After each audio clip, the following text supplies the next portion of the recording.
Nerd. Your lore. I'm a lore nerd. nerd. Your nerd lore. My nerd lore. You're a lore nerd with all that That's nerd right. lore. In the bottom right, we have our player, a brilliant multitasker, out of control. He is FXO Gumiho.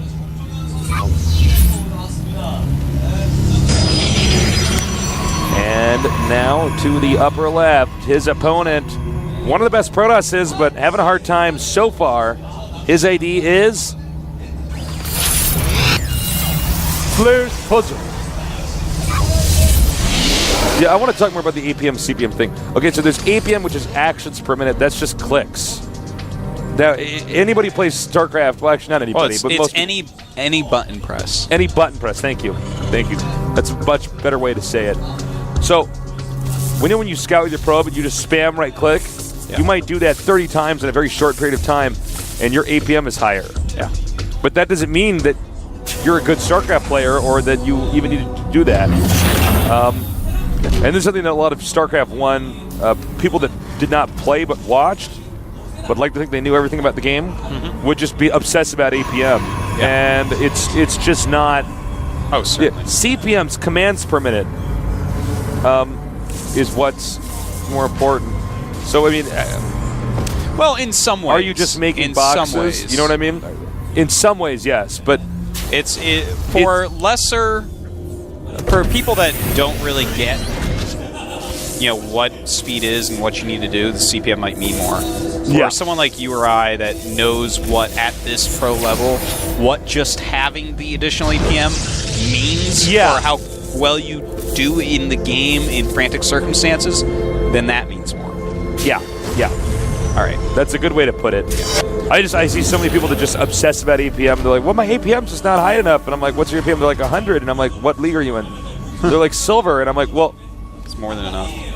I'm like, it's more than enough, man. It's not. You can't blame it on your hands not being fast enough. All right, so Puzzle right now, all he's scouted is that one barracks in the front. No way for him to really tell what's going on. Gumiho has made a second barracks and is producing Marines. So what he might do is wait to see if Puzzle goes for a fast expansion. And if he does, Gumiho may go ahead and pressure with 2 barracks Marines. And I mean, that's beyond popular on the Korean ladder. Between 2 and 3 barracks Marines. Oh, did he see it? Nope. Oh, you are kidding me. Wow. Oh, my God. So Puzzle will actually feel completely safe making that Nexus if he wants to, but he's making 2 Stalkers, so he's actually going to be completely safe anyways, as long as he has good micro.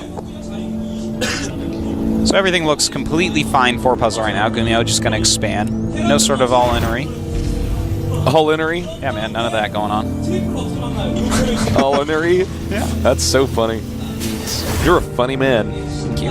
You're a funny nerd, Artosis. And Gumiho actually getting 2 gas. I so wonder at the moment if he's going to go Cloak Banshee again, because this map would be harder to hold, but he has a second barracks to hold against something like that 8-gate, right?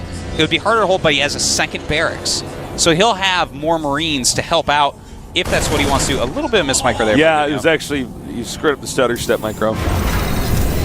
And it turns out that, in fact, Puzzle is going for a fast expand, but got a couple Stalkers first. And that's pretty safe, man, because there's so much of this Marine, make a bunch of Marines in attack, making them think you went for a quicker command than you did. Yeah. I like it.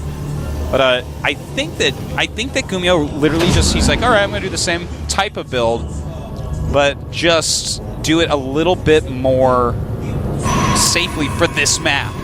It's such a different map. It needs to be played differently. If you notice, from that last game, Puzzle is just going to go ahead and get a robotics facility. Yeah. So there's no way am I not playing it safe this time around. Yeah, Gumiho actually, he's adding an additional barracks and getting a reactor now, so it looks like it's probably not going to be Cloak Banshee, which actually works out well for him, because as you said, Puzzle's doing a very safe build here. Okay, so the gateways are going to finish, and they will, of course, be turned into warp gates. The Nexus is also finished, but is obviously not saturated with probes. And it looks like he wants to get some Hellions here. What are your thoughts on the Hellions? Well, that's actually kind of neat, because obviously Hellions are pretty scary right now against Protoss. You dropping them, if you get them in the probe line, the probes die very quickly. just having them mixed in with your army early on. Hellions are fine against Stalkers early on, and they're great against Zealots and Sentries. So he might be going for an early timing attack here. He might just be going for a Hellion drop. And just doing a Hellion drop while pressuring the front with Marines. The thing is, if you kill, 15 probes with this, and you just lose your Hellions or something like that, obviously that is going to be something that's hard to lose from. Yeah, I like it. It reminds me of the Vulture drops in StarCraft 1, where they just get, like, a few Vultures to my base, and I'm like, well, the game is over now, guys. Yeah, and it's so much good. the same in this. You get 2 Hellions in there with no units around? Sorry, guy. Sorry, bye, probes. Well, looks Here like comes the this Observer now. Oh, my God. It's actually just not going the right way. It's just not going to see that drop. I'm so surprised. And somehow, some way... Oh, and he sees a medevac coming. But that medevac already has the Hellions in it. So Puzzle has no way of knowing. He might just think, oh, it's an empty medevac. Okay, he has a medevac. Might be a Marine drop coming. But he saw it at least, so he should have some units in position. Okay, it looks like he might be moving out to intercept that. If no, he's moving back into his base, excuse me. Puzzle has actually just beautiful where he put everything. He has a pylon to the left, a stalker to the right, but here the medevac is right in the middle with you, Tasteless. Yeah. And he will catch it. And he's going to get that medevac as well. Oh, you are kidding me. Why did you lie? That was the difference. I don't know why I lied. It's shame on me.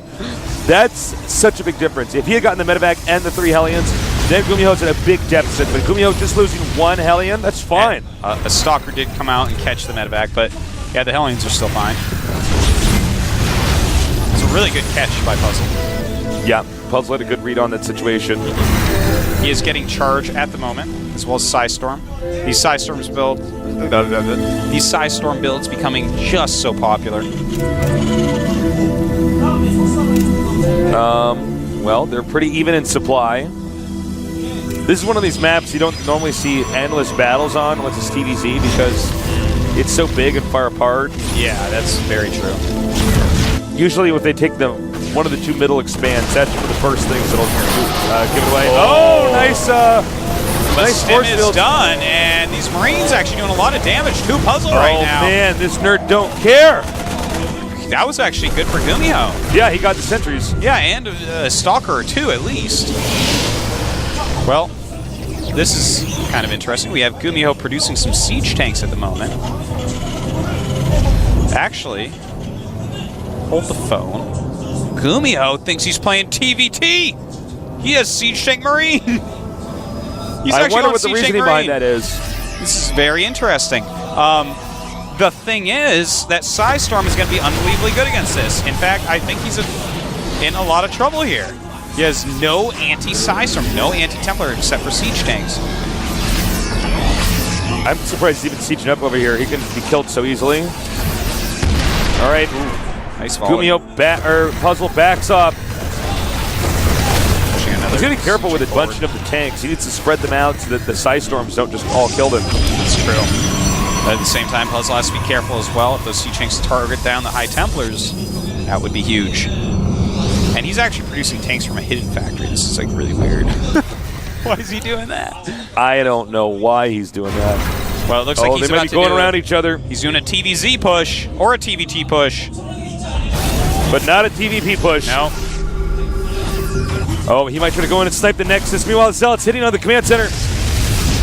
He's getting close. Oh, God, this is so risky by Gumiho. Yeah, these Zealots have charge, man. I mean, this is going to go poorly. Yeah, unless I'm mistaken, and I don't understand how the unit compositions work. Yeah, okay. So as expected, Gumiho's doing much better than I even thought he would.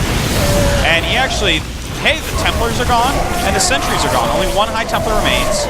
Okay. 3 siege tanks were killed. Medevacs, looks like the Medevacs actually are probably going to end up dying. So overall, I'd say that was good for Puzzle. Wow, that's a lot of blood. Well, nobody... well, actually, excuse me, Gumiho is the one that can't get the 3rd base right now, so Puzzle just has to sit back and do the same thing he's been doing. He'll be fine. Right now, Gumiho at 82 supply against 119 of Puzzle. No more siege tanks for him. Puzzle's closing in, and I feel like Gumiho's slowly going to slip away in this game. Yeah, I think you're right. Well, he's already lost a lot of supply. That was a very weird attack he was up to. His strategy just doesn't make a lot of sense. And now this command center might go down. Uh-oh. And that is so big if that does go down, and it looks like it absolutely will. Now Gumiho is sitting here against a 3-base Protoss, 2-base. He's down in supply. You know, he's up on upgrades, but that's the only thing going for him. Let's see if this is the killing blow. Streaming in. The Archons and the Stalkers not keeping up with the Zealots, but doesn't even matter. I'm not entirely sure. I think it actually does not matter. Gumiho microing very, very well, taking advantage of that. But yeah, with those Archons there, oh no, the SCVs come up and bunch themselves. Goodbye, SCVs. GG. All right, tied up 1-1, Tasteless. It's any nerd's game now, or Tosis. It's true. Well, that was a kind of weird and disappointing game from Gumiho. That was a weird one. I liked Because I don't understand some what he of was it. thinking. The Hellion drop, I'm like, oh, okay, if this Hellion drop goes off, you're in great shape. Doesn't cost that much. Make 3 Hellions, try to drop them. Yeah, that part's fine. The Siege Tank Marine push. Now, if he hadn't gone quick Psystorm, let's say that he just goes into a quick 3rd base, Okay. and it's just like, you know, just a regular unit composition from Protoss without any splash damage in it. I think if he had gone for the quick 3rd, then I think that's what Gumiho was trying to line up to kill. You know, it was almost sad watching that push where he's the TVZ push where he's sieging up the siege tanks, letting him out at the Nexus. And part of me thought, well, maybe he knows something that we don't. Well, and I just saw the Zealots and Stalkers come and just completely shred it, and we were like, well, sentries were killed. Quick 3rd bases right now are all the rage in PvT. So, if he had gone for a quick 3rd base, no Psystorm yet, charge maybe not even done, a few more sentries mixed in instead. Sentry, Zealot, Stalker with no real upgrades against that. Maybe Gumiho can shut down that 3rd base and then transition. I think that's what he was probably going got after. siege tanks so late, too. In Game 1, it made sense because he did the Banshee rush, so he needed some defense. But Game 2, and he hit the factory, which was also just weird.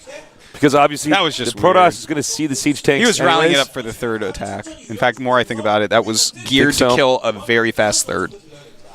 We're going to go with that. All right. Well, I will go on living my life, believing that. Then our just. All right. We're going to take a short 5-minute break. Actually, it's not.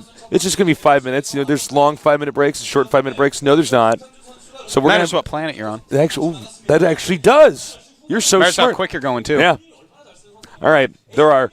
So we're going to take a short 5-minute break. When we get back, we're going to have some more awesome StarCraft 2 action here at the GSL Code S.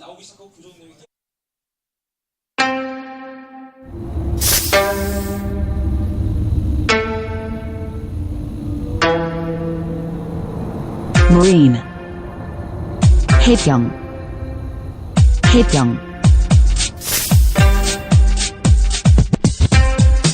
Marauder 불곰